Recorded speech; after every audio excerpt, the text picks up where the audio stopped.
Bom, prosseguindo no estudo de Atos dos Apóstolos, estamos na página 42, estudando o ministério de Estevão. Lemos do capítulo 6 até o versículo 15. E agora vamos ao capítulo 7.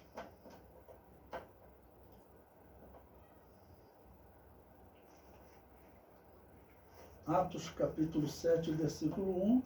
Nesse texto nós temos o discurso de Estevão em sua defesa, ok? Já que apresentaram-se, como nós vimos nos versículos anteriores, versículo 13, apresentaram-se falsas testemunhas que diziam: esse homem não cessa de proferir palavras blasfemas contra este santo lugar e contra a lei, ou seja, contra o templo. Eles fizeram com Estevão o mesmo que eles haviam feito com Jesus, criando narrativas mentirosas para poder justificar a morte desse homem de Deus. Ok? Bom, então Estevão sofreu essas acusações e no capítulo 7, versículo 1,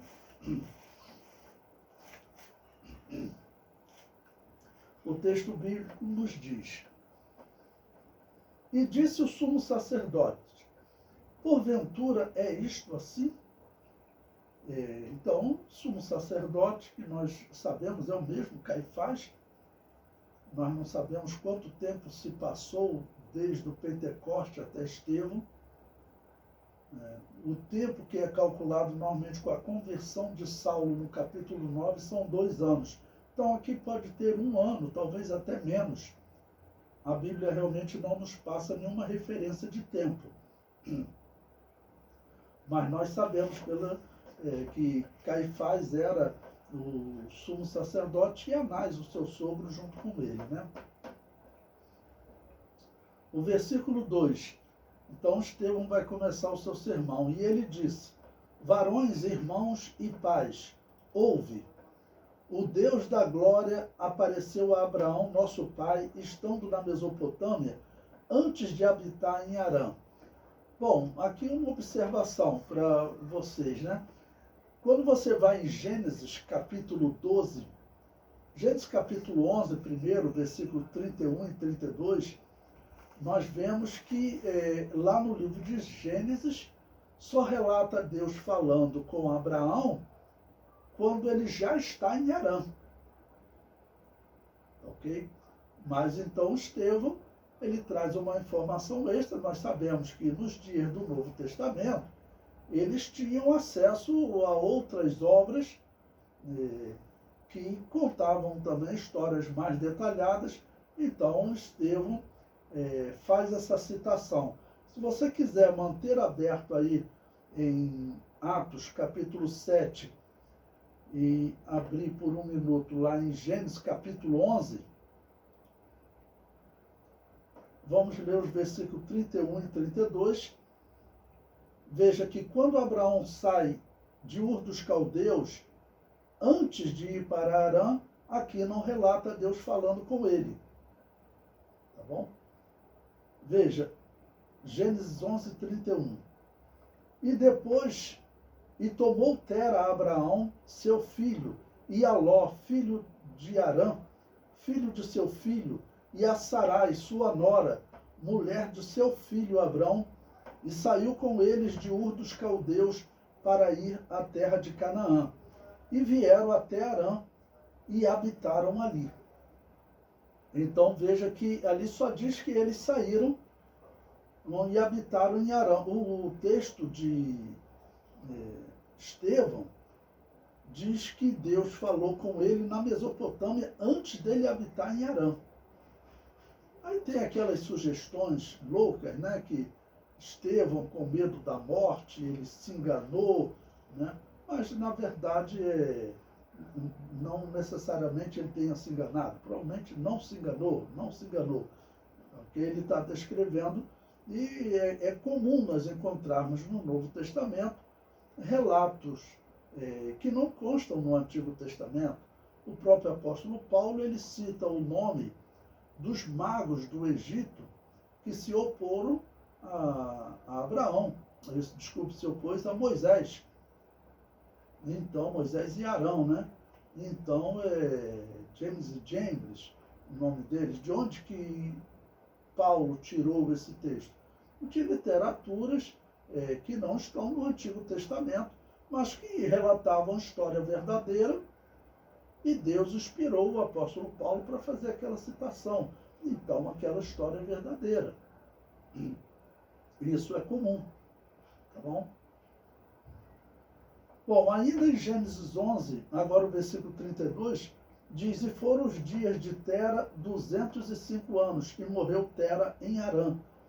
Então, Tera morre em Harã, e é de Harã que Abraão sai para ir para Canaã. Continuando lá em Gênesis capítulo 12, versículo 1, diz: Ora, Yahvé disse a Abraão: Sai-te da tua terra e da tua parentela e da casa de teu pai para a terra que eu te mostrarei, e far-te-ei uma grande nação, e abençoar-te-ei e engrandecerei o teu nome, tu serás uma bênção. E abençoarei os que te abençoarem, e amaldiçoarei os que te amaldiçoarem. E em ti serão benditas todas as famílias da terra. Assim partiu Abrão, como Yahvé lhe tinha dito, e foi Ló com ele. E era Abrão da idade de 75 anos quando saiu de Harã. Então veja que aqui nesse texto de Gênesis está relatado Deus falando com Abraão quando ele está em Harã. E Estevão disse que Deus também tinha falado com Abraão quando ele ainda habitava na Mesopotâmia, está falando de Ur dos Caldeus. E lá diz bem, Estevão diz bem claro, antes dele habitar em Harã, ok? Então Deus já tinha dado ordem para ele sair da casa de seu pai. Bom, retornando a Atos capítulo 8, versículo 3,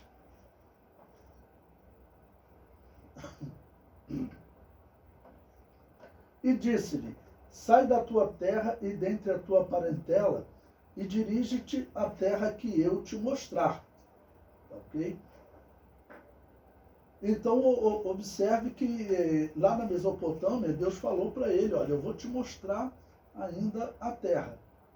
Ok? E no versículo 4, então saiu da terra dos caldeus, na cidade de Ur dos Caldeus, onde ele habitava, e habitou em Harã. Harã já é uma cidade da Síria. Então ele veio para o norte de Israel. De Ur dos Caldeus até Harã, eu calculo aí pelo menos 700 quilômetros.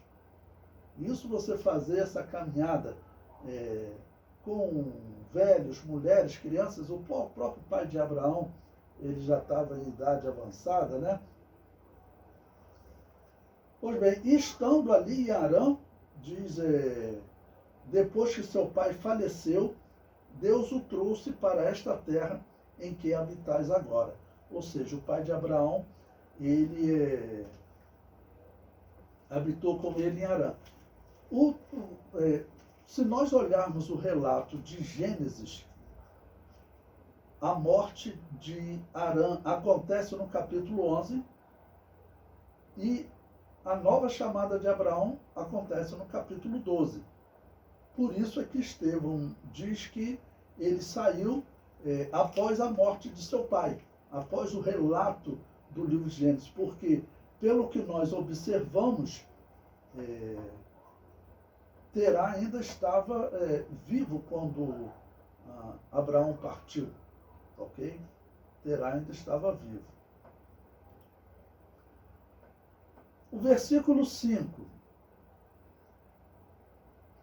E não lhe deu nela herança, nem ainda o espaço de um pé, mas prometeu que lhe daria a posse dela, e depois dele a sua descendência, não tendo ele filho. Bom, quando ele chega em Harã, o chamado ocorreu quando Abraão tinha 75 anos de idade. Então, para um homem de 75 anos de idade, gerar um filho já não é normal, né?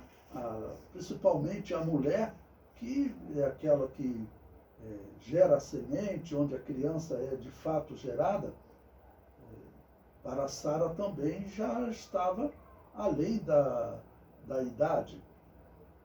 Uma mulher de 50, 40 anos, ela já está numa fase, vamos dizer, fora do comum para gerar um filho.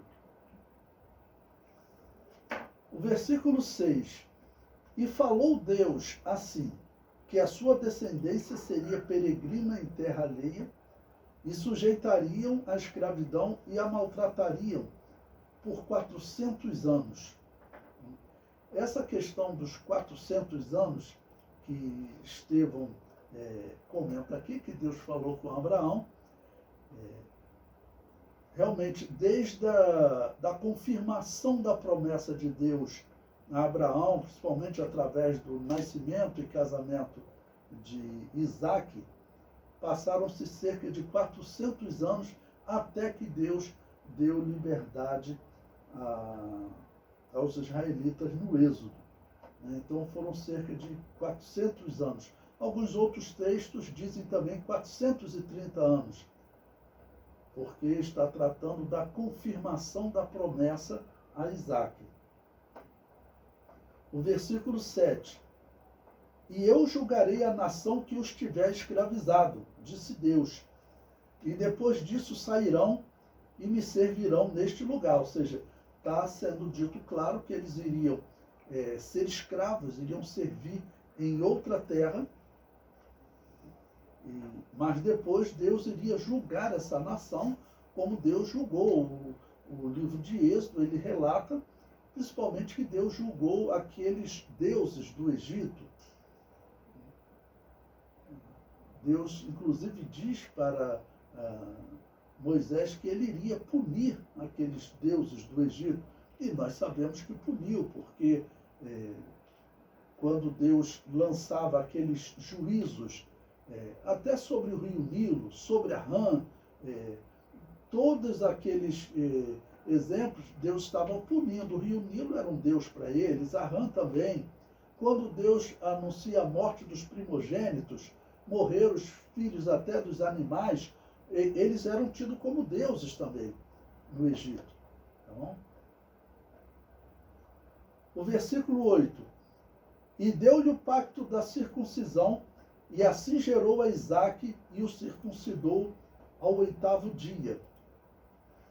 Isaque a Jacó, e Jacó aos 12 patriarcas. Bom, explicar para vocês aqui a questão que alguns falam. Afinal, Israel tem 3 patriarcas ou 12 patriarcas? Se nós formos falar da nação de Israel, só tem 3 patriarcas, Abraão, Isaque e Jacó. Mas por que aqui chama de 12 patriarcas? Porque os 12 filhos de Jacó, eles eram patriarcas de tribos individuais. Então, podemos dizer que Judá era patriarca da tribo dos judeus, de Judá. Rubens, dos rubenitas. E assim por diante. Ou seja, cada filho de Jacó, ele vai ser patriarca de uma tribo. Mas nós não podemos dizer que Judá era patriarca de Israel. Por quê? Porque para ser patriarca de Israel tinha que ser pai de todas as 12 tribos. E Abraão, Isaque e Jacó era. Jacó era pai dos 12 homens que geraram as 12 tribos. Logo, Isaque, que era seu pai, também era pai de todos, e Abraão, pai de todos. Ok? Então, os patriarcas de Israel, Abraão, Isaque e Jacó. Agora, os 12 patriarcas, eles são patriarcas de tribos individuais. Número 9. E os patriarcas, movidos de inveja, venderam a José para o Egito, mas Deus era com ele, e livrou de todas as suas tribulações, e lhe deu graça e sabedoria ante Faraó, rei do Egito, que o constituiu governador sobre o Egito e sobre toda a sua casa. Aquela história conhecida de como Deus deu vitória a José, mesmo ele tendo passado um período na escravidão, na cadeia, mas depois ele se tornou governador de todo o Egito. O versículo 11. Sobreveio então a todo o país do Egito e de Canaã fome e grande tribulação, e nossos pais não acharam alimentos. Mas tendo ouvido Jacó que no Egito havia trigo, enviou ali nossos pais a primeira vez. Bom, então, aqui está relatado o momento em que José ele interpretou o sonho do faraó, das 7 vacas magras e das 7 vacas gordas, e as magras consumindo as vacas gordas, 14 anos ao todo, e também das 7 espigas bonitas e das 7 espigas feias. Ok? O versículo 13. E na segunda vez foi José conhecido por seus irmãos, e a sua linhagem foi manifesta a Faraó. E José mandou chamar a Jacó, seu pai, e a toda a sua parentela, que era de 75 almas. E Jacó desceu ao Egito e morreu, ele e nossos pais. Bom, dá uma pausa aqui para poder explicar a vocês. Estevão está com o seu sermão mostrando que ele era um homem fiel à cultura judaica, à religião judaica, já que, infelizmente, nós sabemos que muitos haviam abandonado a fé nas Escrituras, tanto que muitos desacreditavam na vinda do Messias. Inclusive o sumo sacerdote que estava ali, pelo que nós vimos pelos evangelhos, aquele sumo sacerdote e os outros sacerdotes, chamados príncipes dos sacerdotes, eles não acreditavam mais na vinda de um Messias. Eu falei para vocês numa outra aula e repito que o pensamento judaico vigente nos dias de Estevão, nos dias do Novo Testamento, era que o Messias não seria um homem, mas uma era, um período de tempo. De onde vinha esse pensamento? Do homem mais inteligente dessa época, um filósofo judeu chamado Filon de Alexandria. Ele defendia que Israel não deveria esperar um Messias homem, deveria esperar um Messias que seria uma era. O versículo 15. E Jacó desceu ao Egito e morreu, ele e nossos pais. E foram transportados para Siquém e depositados na sepultura que Abraão comprara por certa soma de dinheiro aos filhos de Amor, pai de Siquém. E aproximando-se, porém, o tempo da promessa que Deus tinha feito a Abraão, o povo cresceu e se multiplicou no Egito. Até que se levantou outro rei que não conhecia José. Esse, usando de astúcia contra a nossa linhagem, maltratou nossos pais ao ponto de os fazer enjeitar as suas crianças para que não se multiplicassem, matar principalmente os meninos, né? Nesse tempo nasceu Moisés e era muito formoso e foi criado 3 meses em casa de seu pai. E sendo enjeitado, tomou-o a filha de Faraó e o criou como seu filho. Ele foi colocado no rio, né? Foi colocado no rio Nilo. Era uma prática muito comum nos tempos antigos e até, infelizmente, nos tempos atuais, né? Tem aí uns 10 anos, aconteceu aqui no Brasil, em São Paulo, de um homem que ouviu um choro de uma criança no rio, foi ver, a criança estava no rio, numa sacola, né? Dentro de uma sacola, a criança chorando, e ele tirou a criança do rio. Nos tempos antigos, esse de São Paulo, parece que a mãe queria, infelizmente, matar, tirar a vida da criança, né? Do filho. Ela não tinha condições de criar o filho. Mas nos tempos antigos, eles colocavam no rio, principalmente num cesto, na esperança que alguém encontrasse e criasse. Não foi só com José, com Moisés, aconteceu com outros nos tempos antigos. O versículo 22. E Moisés foi instruído em toda a ciência dos egípcios e era poderoso em suas palavras e obras. Bom, a ciência egípcia era a mais avançada do mundo antigo. Ela disputava com a Babilônia e também com a região da atual Turquia, onde estavam os hititas. Mas em termos de ciência e tecnologia, o Egito estava à frente. Nesse período, principalmente os carros de guerra do Egito eram os mais avançados. Então, o Egito, cientificamente falando, estava à frente. E nós sabemos que muito desse trabalho vinha de José, porque a Bíblia descreve José como muito sábio e diz que até parto José fazia, né?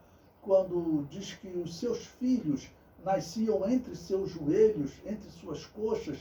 Por quê? Porque era a posição para fazer o parto. Então José era um homem muito inteligente. E por quê? Também porque hoje a arqueologia diz que a ciência egípcia, próximo de 1446, quando ocorreu o êxodo, a ciência egípcia ela tinha avançado por causa de um povo que tinha governado o Egito por um certo tempo, desde os anos 1700 até os anos 1500. Esse povo eles chamavam de Ixos, governadores estrangeiros. E, na verdade, nós sabemos que esses Ixos eram os israelitas.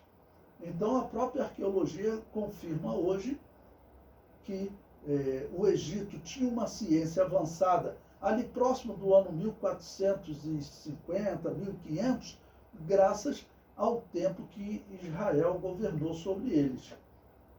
Até hoje, o país que ele honra Israel, abençoa Israel, ele é abençoado. Já o país que amaldiçoa Israel, ele é amaldiçoado. Vocês não veem aí a situação do Brasil? Ontem saiu a notícia que agora em fevereiro, mais um mês em que o Brasil tem déficit, ou seja, prejuízo, prejuízo atrás de prejuízo. Só em fevereiro desse ano foram 30 bilhões. E já tem aí mais de 300 bilhões acumulados no governo de esquerda, do PT. Por quê? Porque é um governo que sempre se posiciona contra Israel. Então, historicamente, podemos ver, segundo a arqueologia, que Israel abençoou o Egito nesse período que eles estiveram governando. O versículo 23. E quando completou a idade de 40 anos, veio-lhe ao coração ir visitar seus irmãos, os filhos de Israel. E vendo maltratado um deles, o defendeu e vingou o ofendido, matando o egípcio. E ele cuidava que seus irmãos entenderiam que Deus lhe havia de dar a liberdade pela sua mão. Mas eles não entenderam. Na verdade, eles se tornaram acusadores de Moisés, né? Dizendo: quem te colocou por cabeça sobre nós? Versículo 26. E no dia seguinte, pelejando eles, foi por eles visto e quis levá-los à paz, dizendo: varões, sois irmãos, por que vos agravais um ao outro? E o que ofendia o seu próximo repeliu, dizendo: quem te constituiu príncipe e juízo sobre nós? Queres tu matar-me como ontem mataste o egípcio? E a esta palavra fugiu Moisés, esteve como estrangeiro na terra de Midian, onde gerou 2 filhos. Bom, a terra de Midian, ela é hoje um deserto, e foi nessa terra também que Moisés, ele depois leva o povo para adorar a Deus. Infelizmente, a mãe de Constantino identificou um local como sendo a atual Península do Sinai, o local onde Moisés teria ido com o povo, mas na verdade ele foi a Midian. Midian fica na região mesmo da Arábia Saudita, até os dias de hoje. O versículo 30. Ele estando em Midian, completados 40 anos, apareceu-lhe o anjo do Senhor no deserto do Monte Sinai, numa chama de fogo de um sarçal. Então Moisés, quando viu isto, se maravilhou da visão e, aproximando-se para observar, foi-lhe dirigida a voz do Senhor, dizendo: Eu sou o Deus de teus pais, o Deus de Abraão, o Deus de Isaque e o Deus de Jacó. E Moisés, todo trêmulo, não ousava olhar. E disse-lhe o Senhor: Tira as sandálias dos teus pés, porque o lugar em que estás é terra santa. Tenho visto atentamente a aflição do meu povo que está no Egito, e ouvi os seus gemidos, e desci a livrá-los. Agora, pois, vem e enviar-te-ei ao Egito. A este Moisés, ao qual havia negado, dizendo: Quem te constituiu príncipe e juiz, a este enviou Deus como príncipe e libertador pela mão do anjo que lhe aparecera no sarçal. Uma observação. Vocês veem então que Moisés ele tinha 80 anos de idade. E 40 anos Moisés ficou em Midian. Significa que aqueles homens que rejeitaram a Moisés, todos eles morreram na escravidão do Egito. Porque o tempo de vida de escravo, aqueles homens deviam estar trabalhando, deviam ter uns 40 anos também. E era muito difícil um escravo, praticamente impossível, chegar aos 80 anos. Ele ficava trabalhando e apanhando, e normalmente tinham uma vida mais curta, né? E normalmente eu uso esse texto para falar como exemplo de liderança. Veja, Moisés, ele realmente errou ao matar aquele egípcio, apesar de a Israel ser autorizado a pegar em armas. Mas se aquele judeu que acusou Moisés daquele jeito, se ele denuncia Moisés, né, na liderança egípcia, Moisés certamente seria morto.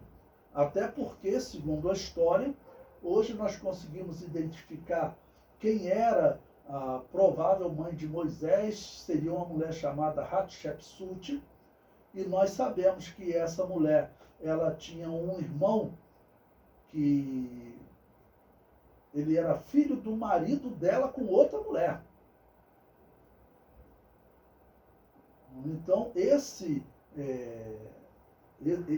moço, que seria chamado de Tutmés III, a história diz que Hatshepsut tirou o direito dele de reinar.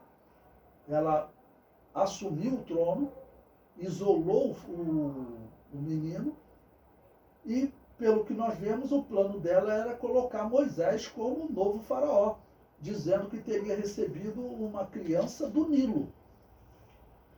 E o Nilo para eles era um deus, ou seja, seria o deus Nilo que teria dado aquela criança para ela. Ok? Mas aí também nós sabemos que Moisés ele vai rejeitar ser chamado filho da filha de Faraó. Então, segundo a história, essa mulher Hatshepsut, ela queria ter filho e não conseguia. E isso ocorre, se o êxodo ocorreu em 1446, Moisés teria matado esse soldado egípcio 40 anos antes, 1486. E nós sabemos que Hatshepsut também, ela morreu logo depois desse evento triste, né? Aí eu comparando as datas do êxodo com a data da morte de Hatshepsut. Bom, o versículo 36 nos diz: Foi este que os conduziu para fora, fazendo prodígios e sinais na terra do Egito, no Mar Vermelho e no deserto, por 40 anos. Bom, então, aqui nós temos o exemplo de como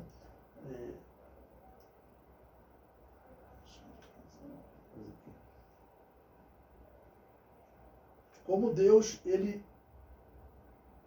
dividiu a vida de Moisés em 3 períodos de 40 anos. Ele ficou 40 anos no Egito, servindo, estudando a ciência egípcia. Depois ele ficou 40 anos em Midian, quando Deus o chama de volta e ele guia o povo por 40 anos. Normalmente o que se diz é que Moisés ficou 40 anos no Egito pensando que era alguém. Depois ficou 40 anos em Midian pensando que era ninguém.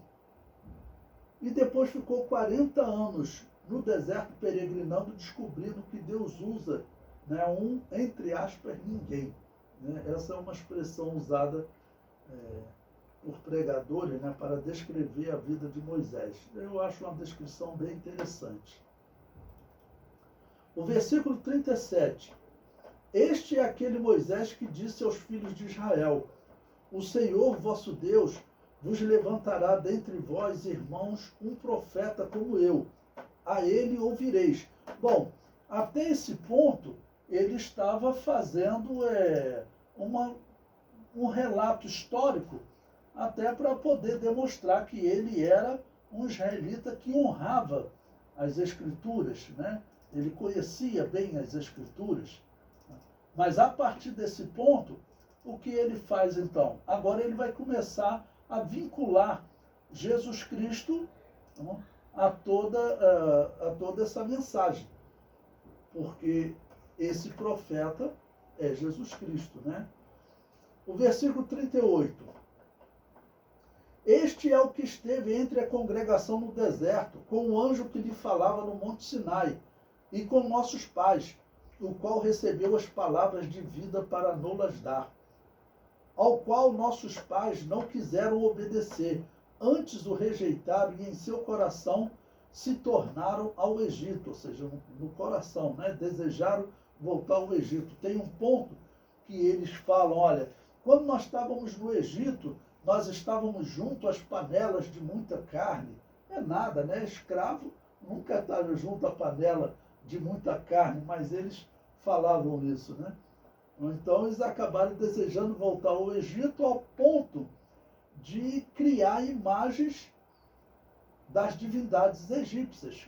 O bezerro de ouro, nós sabemos pela história que havia uma divindade no Egito chamado Boiapes, e que provavelmente foi a esse Boiapes, que eles teriam feito aquela imagem de escultura no deserto. Arão, em especial, dirigiu aquela idolatria enquanto Moisés estava no monte. O versículo 40 diz: dizendo a Arão: faze-nos deuses que vão adiante de nós, porque a este Moisés que nos tirou da terra do Egito, não sabemos o que lhe aconteceu. E naqueles dias fizeram o bezerro e ofereceram sacrifícios ao ídolo, e se alegraram nas obras das suas mãos, ou seja, daquilo que eles construíram.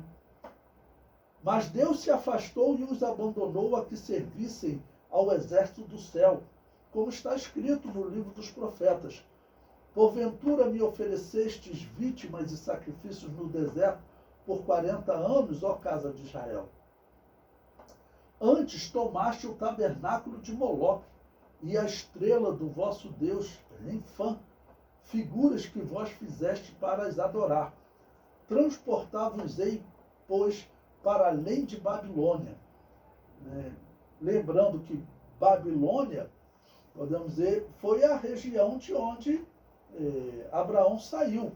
Ur dos caldeus pertencia ao domínio da Babilônia, vamos assim dizer, porque a Bíblia diz que toda aquela região foi tomada cerca de 100 anos antes de Abraão por um homem chamado Nimrod, que construiu a Torre de Babel, a história tão conhecida.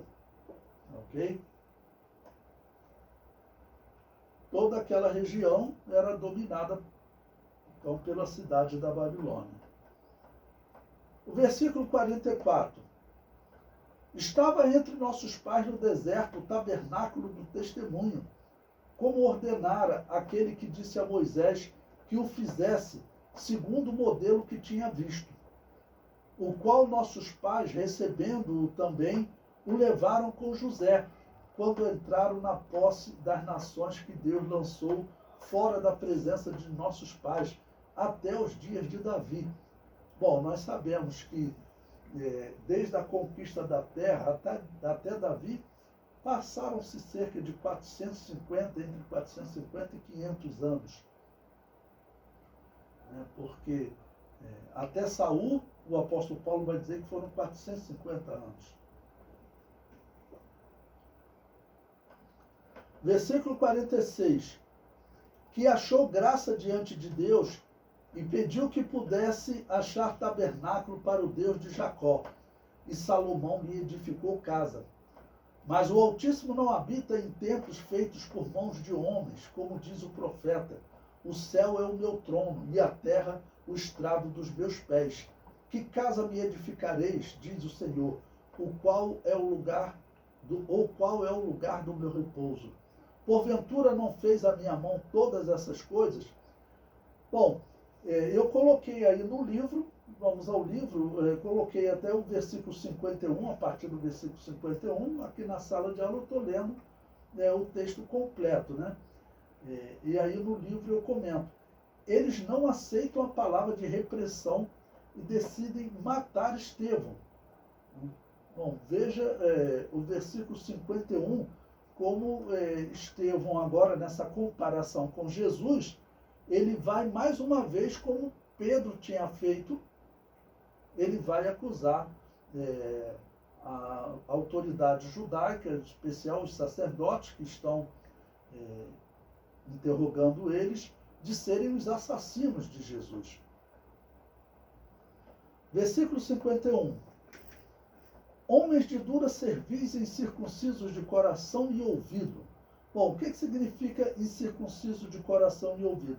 A circuncisão, ela tirava do prepúcio do homem a pele que atrapalhava o homem a se reproduzir, né? A gerar novas vidas. Atrapalha na relação sexual e atrapalha a reprodução. A circuncisão hoje é chamada de fimose, sendo que os israelitas faziam por uma questão religiosa. Hoje se faz por questão de saúde, né? Eu, não por questão religiosa, mas eu me circuncidei. Na verdade, fiz a operação de fimose, né? Que não é por religião, então não é circuncisão, melhor dizendo, operação de fimose, mas por questão de saúde. Né? Ok? E quando diz que eles são incircuncisos de coração, já que a circuncisão ela facilitava a reprodução e gerar nova vida, então incircunciso de coração significa que eles não tiraram do coração aquilo que facilitava, no caso, para Deus falar com ele, para uma reprodução da espiritualidade. E também de ouvidos, porque também os seus ouvidos não estavam preparados, né, para reproduzir, né, receber e reproduzir o que Deus lhes falava. E prossegue: vós sempre resistis ao Espírito Santo, assim vós sois como vossos pais. Ou seja, Estevão critica os israelitas do Antigo Testamento, né?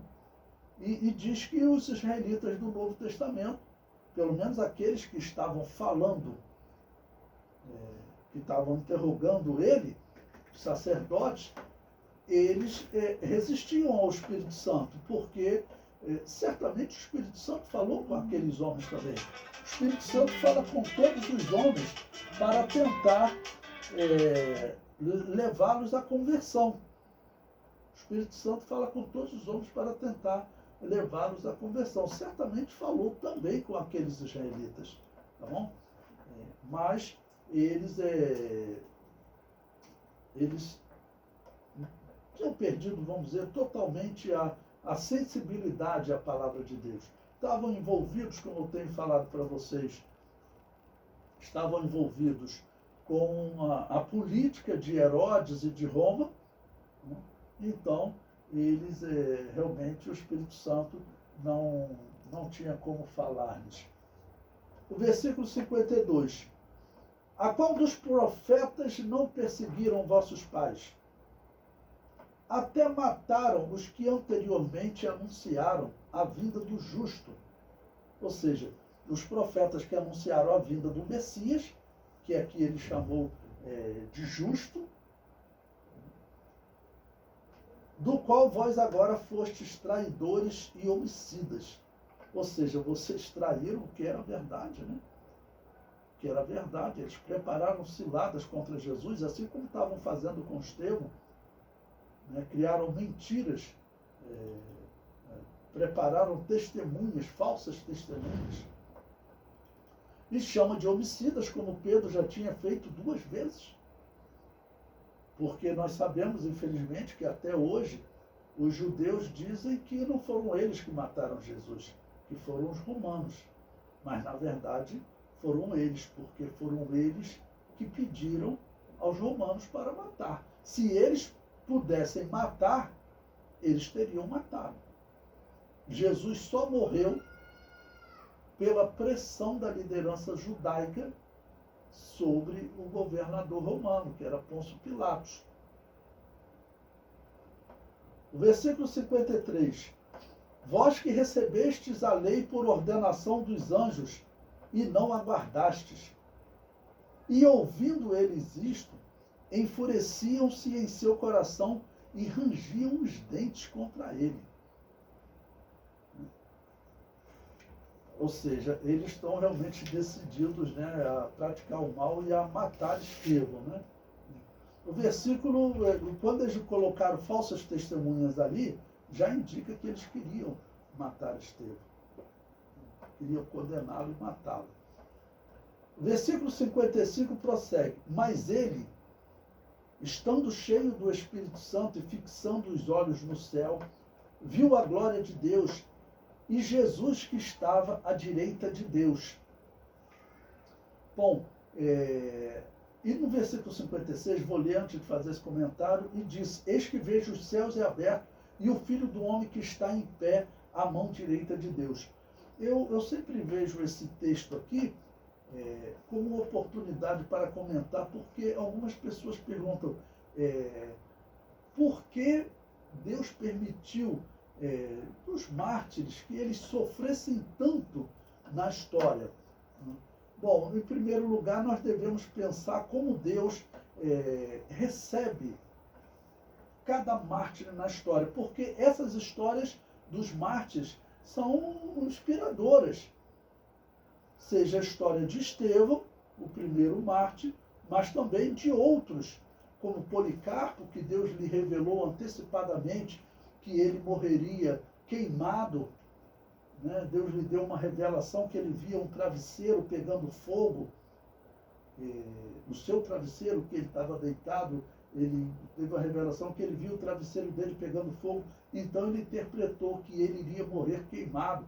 Tanto que as autoridades romanas ameaçaram enviar feras. Ele falou, pode enviar as feras, sabendo que não vai acontecer nada, porque Deus já me revelou que eu vou morrer queimado. Então ele foi pressionado a negar a fé em Jesus, mas ele não negou a fé em Jesus, permaneceu firme. Então é inspiradora a história desses homens. E para todos aqueles que ainda hoje morrem, como nós vemos na África, nós temos visto casos lá de cristãos morrendo a golpe de facão. Outro, eles levam os cristãos com uma venda nos olhos, uma fita, tipo fita crepe nos olhos, e vão levando os cristãos até que eles estão sem ver, né? Eles vão caminhando, aí caem numa cova, aí lá dentro da cova ficam ali, já tem um atirador ali para dar um tiro na cabeça deles, onde tem lá vários cristãos sendo mortos, as imagens horríveis. Não? Todos esses mártires, eles são recebidos por Jesus exatamente como Estevão foi recebido aqui, Jesus estando em pé à mão direita de Deus.